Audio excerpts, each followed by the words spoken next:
So in this next section of the sutta, really what we're going to have is the opposite case. Here, the Buddha is talking about what is agreed upon as existing in the world. And remember, back here in the beginning, he says that which, monks, is agreed upon as existing in the world by the wise, I also say that it exists. And we find this quite a bit in the Pali Canon, in the suttas, the teaching of the Buddha, that really we are just encountering the opposite of what was stated before. And that actually makes it pretty easy for us. And it makes it easy grammatically. We don't have to do a ton of work. And it also makes the comprehension pretty easy. So I think the best way is we'll just read through this. There is a little word in orange here. The Buddha does keep things interesting. And there's another way to present what we were talking about before here, these ellipses. Kiñca bhikkhave atthīsammataṃ loke paṇḍitānaṃ yamahaṃ atthī'ti vadāmi. And what, O monks, is agreed upon to exist, to be as existing in the world by the wise, which I say it exists. And just as before, the answer comes, it's the same. In a way, Rūpaṃ bhikkhave. So it starts the same way. We start with body again. But now let's look at how body is described. Aniccaṃ, dukkhaṃ, vipariṇāmadhammaṃ, atthīsammataṃ loke paṇḍitānaṃ, ahampi atthī'ti vadāmi. So I read past just the adjectives there. Body, the body, monks, impermanent. And then here, instead of negating dukkhaṃ, which means kind of steadfast or fixed or stable, the Buddha actually alludes to his teaching on the 3 characteristic marks of existence. He agrees that the body, or an impermanent kind of suffering or ill at easiness, uneasiness, an uneasiness body, a suffering body, a bummerness, an unsatisfactory body. And this unsatisfactory or unsatisfactoriness you often hear used as a way of getting at the meaning of this word. Here in orange, because it is a new arrival. Vipariṇāmadhammaṃ. So before we had vipariṇāmadhammaṃ. Here, vipariṇāmadhammaṃ. Of a changing nature. A body which is of a changing character or nature. All this here is agreed upon as existing in the world by the wise. I also, this is the Buddha, I also say it or this exists. So let's just talk for a second. We'll just sort of point out the 2 of the main ways we see negation happening, or how negation happens in Pali. One of them is right here, natthi. If we compare that to atthi. Atthi is third person singular present active verb, meaning to be, to exist. Here, just has this quality of asserting something. There is. Of course, there is hoti and bhavati. But atthi is used in this way. There is, there are.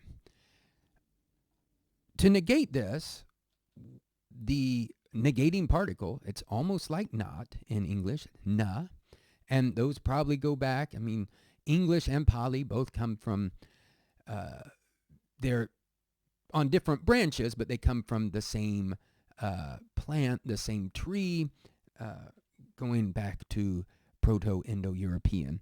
So na plus atthi is not, does not exist. But very often, na plus atthi yields nātthi. You might expect this, not that.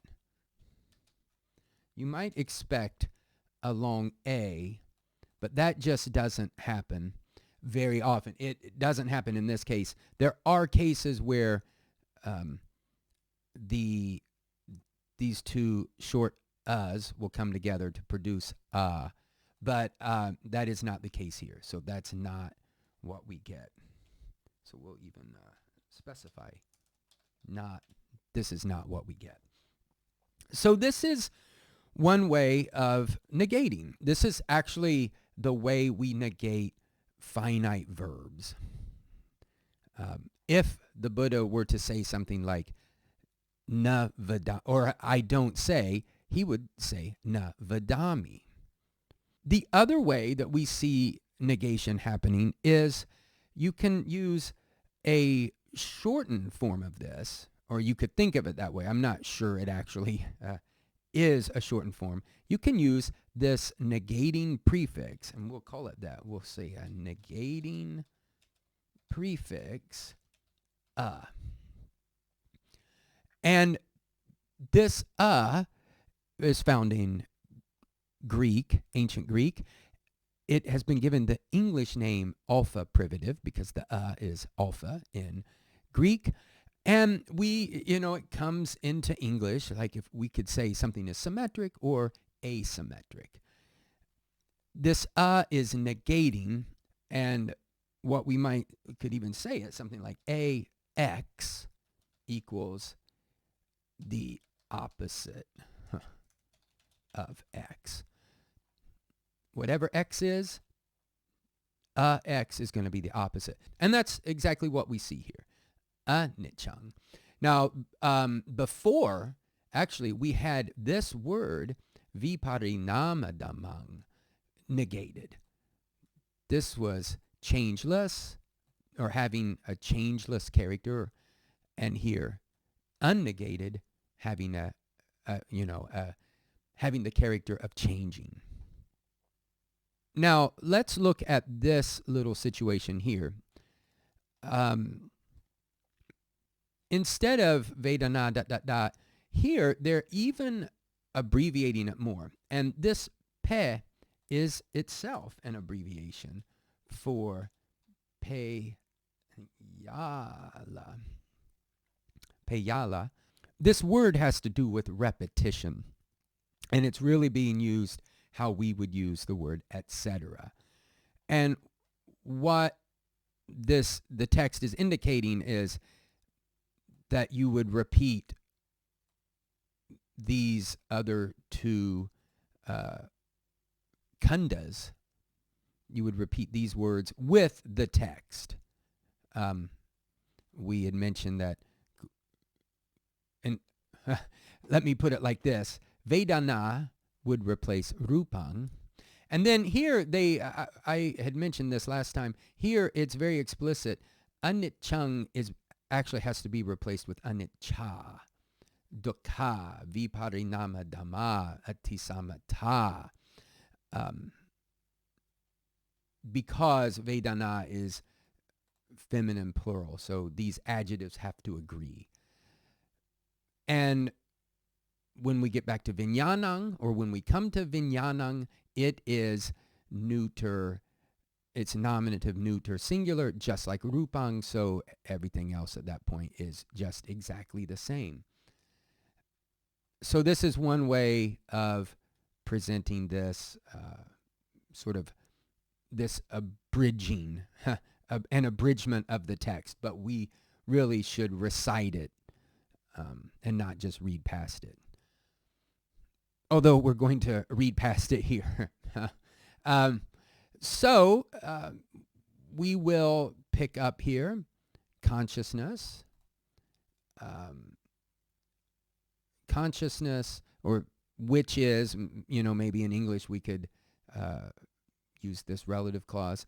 Consciousness, which is impermanent, which is unsatisfactory, which is of a changing character, is agreed upon as existing in the world by the wise. I also say it exists. And that is true for all of the khandhas, these 5 heaps of things that make up the human being. Just want to say one thing that I didn't mention last time. The Buddha does not mention this from a kind of scientific, third-person, removed, objective, or a third-person way of just viewing the world and noting its characteristics. These are brought up to help us ultimately overcome dukkha, overcome suffering. We always have to understand the Buddha's teaching in light of the 4 noble truths, that his teaching is here to deliver us from suffering, or at least to move us in the direction of more and truer happiness. And the Buddha, and as he's saying here, the wise people in the world, the ancient rishis understood that if we cling to our bodies or our feelings, our perceptions, what we want to do, and our different modes of consciousness, if we cling to those as an I and expect them to be kind of permanent, we are not going to move towards greater levels of happiness. We will be disappointed. And it is not the truth. When we see the truth, we will experience greater happiness. And this, apart from the atthi, is just the same. This indeed, O monks, is agreed upon as existing in the world by the wise. I also say this exists.